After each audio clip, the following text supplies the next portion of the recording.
Paz do Senhor, irmãos, aqui é o pastor Reinaldo, eu estou juntamente com o pastor Fernando, aqui na igreja do Itaquiti, onde nós tivemos o culto de missões hoje. Então tem algumas perguntas aqui para fazer para o nosso querido pastor Fernando. Como é que foi o culto, pastor? Bom, o culto foi uma bênção, o Senhor salvou uma alma, como o senhor pôde ver. Foi mesmo. Nós sentimos a presença de Deus e foi muito bom. Nós fizemos o evangelismo de manhã e tivemos o resultado no culto hoje à noite, foi uma bênção. Glória a Deus, pastor, maravilha. O pastor, eu percebi que está aqui agora você, o Renato, o pastor Joilson, irmãos, aqui está um verdadeiro time do Barcelona. Só tem fera aqui nessa igreja, uma bênção mesmo, a igreja do Itaquiti. Pastor, queria saber, na sua opinião, qual que é a importância das missões para a igreja nos dias de hoje? Eu acho que a missão ela é essencial, pastor Reinaldo, porque é através da missão que nós levamos a palavra de Deus e buscamos as almas, buscamos as vidas. Então eu acho que a igreja e a missão é algo que está muito ligado, né?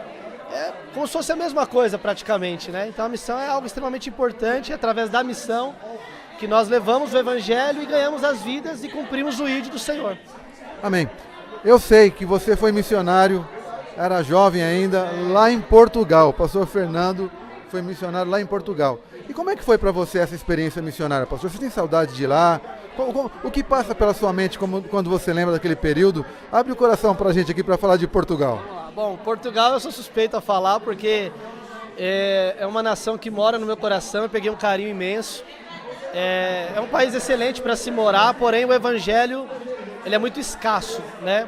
Tem um censo lá que diz que tem mais de 50 municípios sem uma igreja evangélica. Então é algo alarmante que eu acho que nós temos que olhar para aquele país, como outros países, né? Para levar o evangelho e a palavra de Deus. Eu gostei muito de estar lá, vivi experiências incríveis, já fui até preso lá, fiquei um dia preso por ir no monte orar com a igreja que eu cuidava, mas você vê o brilho no olho de uma pessoa que aceita Jesus e tem a sua vida transformada, não tem preço. Então, é um país que eu amo, se tornou a minha segunda pátria, às vezes eu estou aqui, meu coração arde para poder retornar para lá, porque aqui o Brasil é uma bênção, tem muito campo, tem muitas vidas precisando, porém, Portugal, a carência é muito grande, né? Então eu me vejo lá fazendo a obra, aqui nós temos, como o senhor falou, né? Tem uma seleção aqui de obreiros, tanto a nossa sede, as nossas congregações, tem muitos obreiros capacitados, pessoas crentes. Lá não, lá eu me encontrei com ministérios que cooperador dirigir igreja, porque não tem. E o pastor presidente falava, Fernando, nós não temos obreiros, é escasso. Então eu sinto muita saudade, creio que no futuro bem próximo o Senhor vai me levar para lá, não sei ainda como, mas está tudo no controle dele. Orem por Portugal também. Amém. Que idade você tinha quando começou? Eu fui para Portugal, eu era cooperador, né, aqui do nosso setor, e eu recebi um convite para ministrar. Eu conheci Portugal assim, para pregar no ano de 2011. Eu sou de 92, então em 2011 eu tinha acabado de fazer 19 anos. Fui pregar lá e através desse encontro que eu tive com aquela nação, foi criando um elo. Aí depois eu regressei em 2013 pelo ministério de lá, para fazer missões, para dirigir igreja. Retornei em 2017, fiquei 2 anos lá. E tenho um filho que inclusive é português. E regressei ao Brasil por questão de doença. Minha mãe adoeceu, né? E aí eu regressei para poder cuidar dela, mas graças a Deus ela foi curada de um problema na cabeça. E estamos aqui na dispensação para o ID do Senhor novamente. Amém. Glória a Deus. E você tem um pouco de noção, pastor Fernando, porque Portugal está ali na parte de baixo da Europa, do outro lado já é o norte da África, e o Oriente Médio fica do outro lado ali, países de língua árabe, e turco e persa. Como anda o evangelho no Oriente Médio hoje? Por que é tão difícil se enviar missionários para aquela região? Bom, assim, eu acompanho como os irmãos acompanham, né? Pelas mídias, por alguns amigos, como eu fui missionário em Portugal, fiz muitas amizades, mas o que eu vejo é como o evangelho ele é reprimido de uma maneira muito maior, né? Então por isso que se torna mais difícil, né? Esses grupos extremistas que são baseados em leis islâmicas, que matam, que apedrejam, né? Parece os tempos antigos. Então por isso que a igreja tem uma dificuldade. A maior dificuldade não é nem a igreja enviar, e sim pessoas que têm coragem de ir.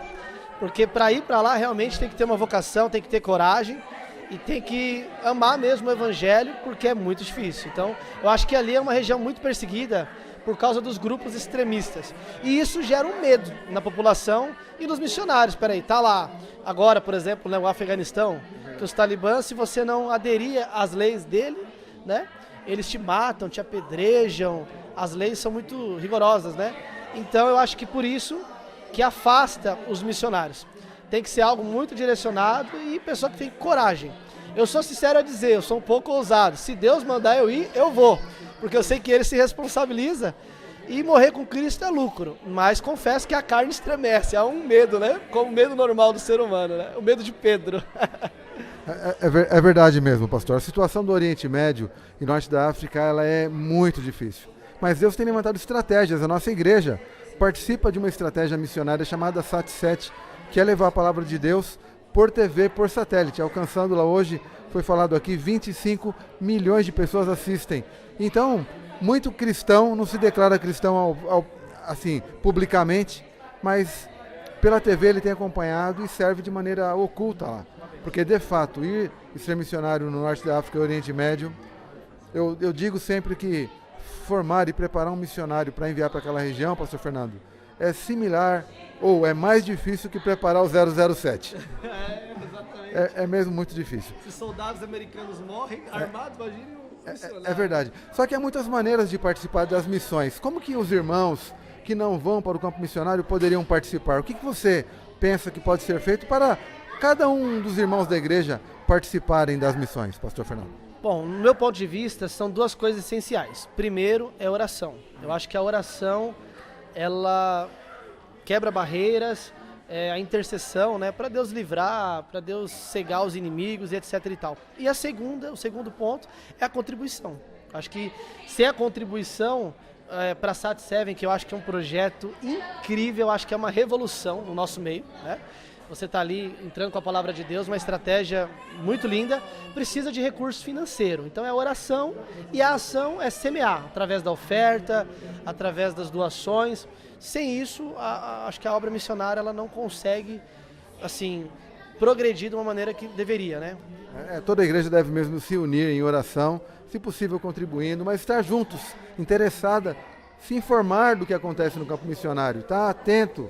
E dessa maneira o Senhor vai abençoando. Aqui no Itaquiti, quais são os dias de culto de missões? Como que os irmãos se organizam? O que eles fazem? Qual que é a prática das missões aqui nesta congregação? Bom, nós estamos fazendo um trabalho aqui no Jardim Itaquiti, nessa região. Nós se reunimos todo último domingo do mês, o quarto domingo ou o último domingo. Depende do mês, né? De acordo com a agenda da nossa igreja. Mas ou é o quarto e há mês que tem 5 domingos, o quinto domingo, que é o nosso caso hoje, né? Nós estamos realizando no último domingo do mês de agosto. Bom, as ações que nós fazemos é culto ao ar livre, que estava suspenso por conta da pandemia, vamos regressar agora. E a ação de evangelismo. Então nós treinamos, né? Capacitamos, fazemos seminários, que é evangelismo, como evangelizar, preparamos e selecionamos irmãos que estão aptos, né? Estão com a vida no altar para poder enfrentar as ruas. Então entregar o panfleto, automaticamente eu costumo dizer que a mágica está na rua. Tanto na parte comercial que eu trabalho, né? Verdade, circular, verdade. Como no campo missionário. Porque você chega ali para entregar um panfleto. E a pessoa fala, você pode entrar na minha casa? E você entra ali pode sair uma cura, uma salvação, as coisas de Deus acontecem. Então é isso, acho que o Itaquiti está muito bem amparado. Estou aqui com o pastor Renato me ajudando agora, o pastor Joilson dá toda a autonomia. E nós estamos assim, com a mão no arado. Hoje tivemos aqui uma alma, né? Foi um resultado incrível para nós, uma alma é algo maravilhoso. E é isso, é evangelizar, culto ao ar livre e ir para a rua, que dali é o Espírito Santo que vai guiar, né? Como o Senhor deu testemunho, né? E aí Ele nos guia e as coisas começam a acontecer de uma maneira natural. O que nós não podemos fazer, irmãos, está nos ouvindo, nos vendo, é se omitir, é parar, é se bloquear. Temos que ir para o campo, crer no chamado e falar do Senhor, que o resto acontece. Amém? Amém? Amém. Muito obrigado, pastor Fernando. Deus abençoe você no seu ministério aí. A gente está orando por você. Eu que agradeço. A sua esposa, sei que sofreu um acidente hoje. Vamos orar pela esposa do nosso querido pastor. E o Senhor vai nos abençoando em tudo. Muito obrigado, irmãos, pela atenção aí, pastor. Um abraço, viu? Tamo junto. Amém.